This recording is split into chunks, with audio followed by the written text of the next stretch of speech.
I recently visited Six Flags Magic Mountain for the first time, and I rode every coaster there except for X2, which is a shame, but I was expecting it because it has been closed for like a month now. But I am really excited to share my list with you, as it is my new favourite theme park.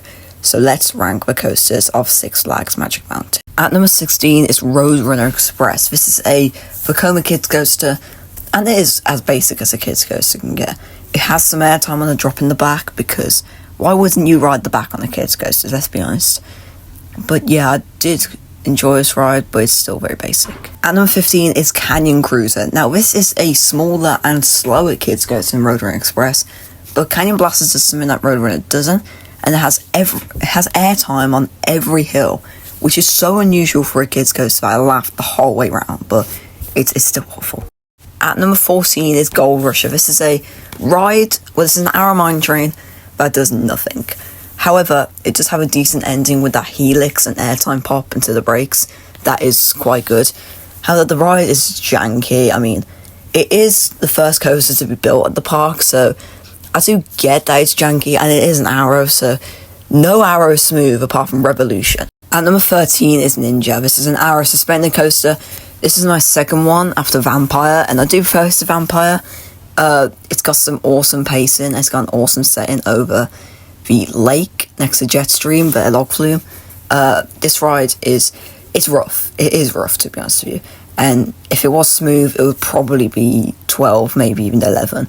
But it is still a good coaster. I went on Kart 3, which apparently swings the most, and it did swing, so it is quite fun. And number 12 is the Ritter's Revenge. This is a B&M stand-up coaster, and it is a monster. It is huge. It is very intense, and the pacing on this ride is awesome. Those are the two positives, but the two negatives are that the ride is rough and uncomfortable. Those are two big negatives, and they do really ruin the ride, so if those two negatives weren't there, this ride could easily be in the top 10. At number 11 is the Great American Revolution. This is a really good terrain coaster. It is really fun. You might be like, why is it above Ritter's Revenge?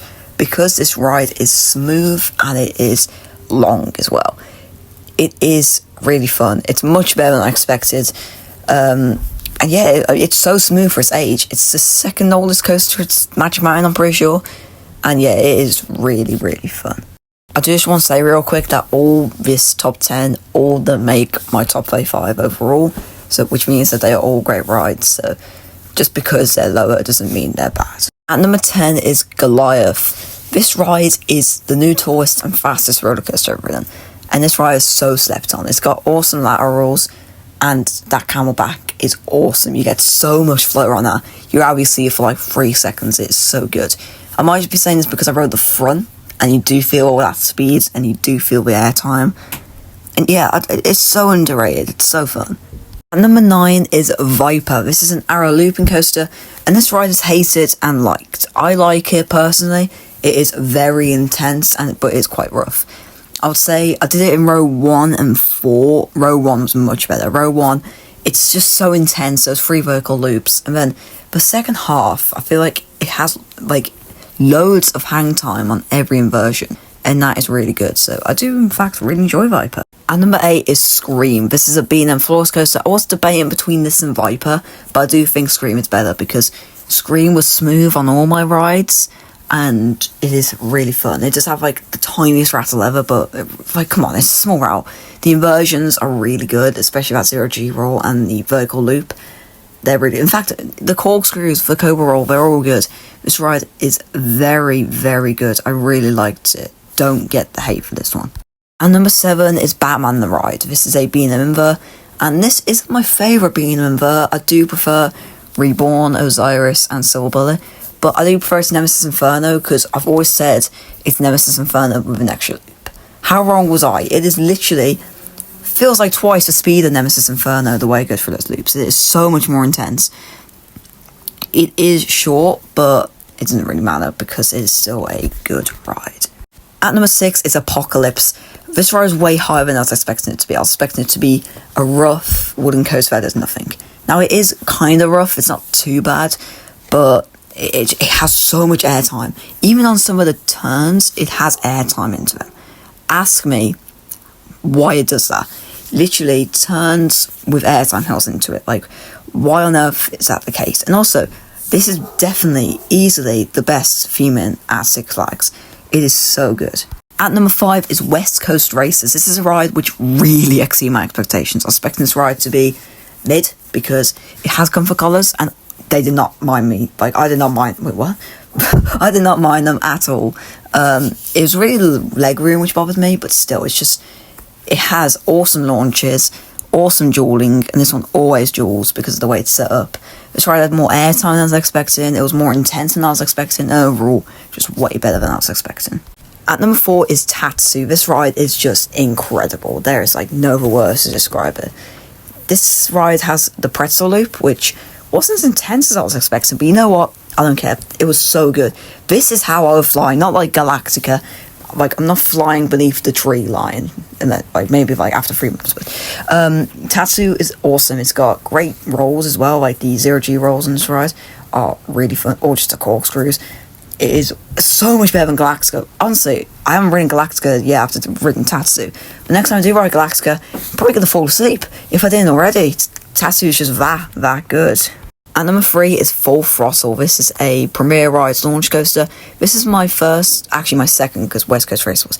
This is my second major Premier Rides coaster, and it is awesome. That hang time on that loop. This is world-class hang time. The dive loop backwards, my god, you're just held there, then especially the vertical loop as well. And also, the drop above the top, the vertical loop, is awesome. Because the trims actually add to it, in my opinion. You've got a bunch of ejector, and you just get thrown even more.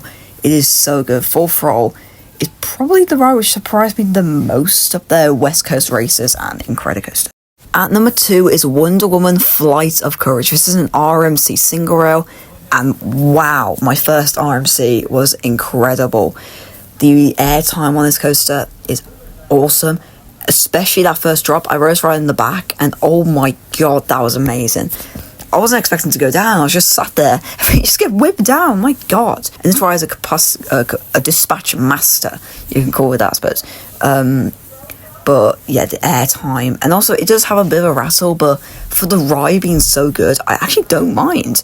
Yeah, that's right. The ride is that good that I don't care if there's a rattle. It does have weird restraints, but they didn't bother me. So 100% a world-class coaster. So at number 1 is Twisted Colossus. Twisted Colossus is just awesome. Literally, this is the coaster with the most airtime I've ridden. That's right, I've ridden Velocicoaster, Ride to Happiness, Hyperia, Mako, and this ride has the most airtime. It's also extremely long, and it just, the elements, my god, they're literally just built for airtime, and you get that airtime. It's literally every moment on Twisted Colossus you come out of your seat, and I've never felt like that. At least one element on a coaster I've ridden doesn't have airtime. Like, even whenever this ride isn't trying to give airtime, it gives airtime. Even that beginning bit has airtime. The Top Gun stall is also the best moment on a roller coaster I've ridden, not including first drops and launches. So those are the coasters of Six Flags Magic Mountain ranked. What are your favourite coasters at Six Flags Magic Mountain? Leave it in the comments below, and I'll see you in the next video, which will probably be another video about California. Then we'll have the ultimate ranking of the California coasters, and I'll see you in the next one. And now, bye bye.